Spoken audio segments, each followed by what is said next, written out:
Deep in the heart of the Nicaraguan jungle, an indigenous community in peril. They're Miskito Indians, once a society of warriors that helped the British fight Spanish conquerors 3 centuries ago. These days, they're the ones asking for help.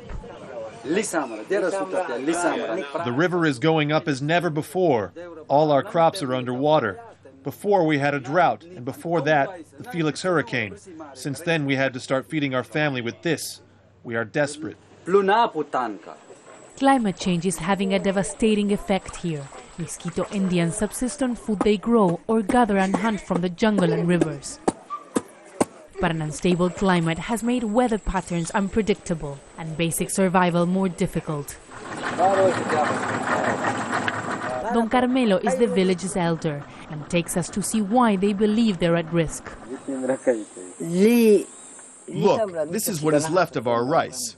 10 years ago, I could get 4 times more food than what we get today. 1 month there is no rain, and now there is too much.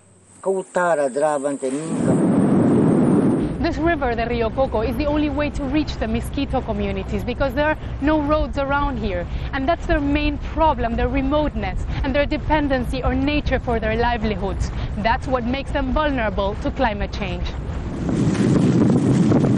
CLINT HANLEY is a missionary that uses his small plane to distribute aid in the region.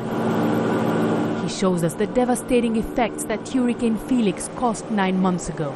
The Miskito community was among the hardest hit. Their homes destroyed. Many continue to live in tarp-covered shacks.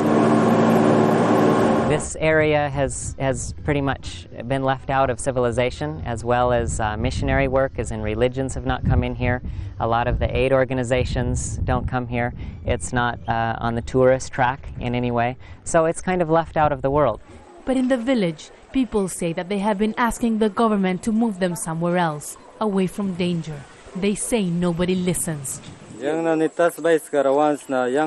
ask the world, the United Nations, to help us to tell our government that we need to go somewhere else. We cannot live here anymore.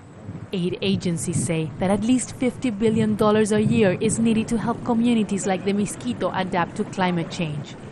These people hope that such suggestions soon translate to action and that their calls for help don't go unheeded much longer. Teresa, Al Jazeera, Waspam, Nicaragua.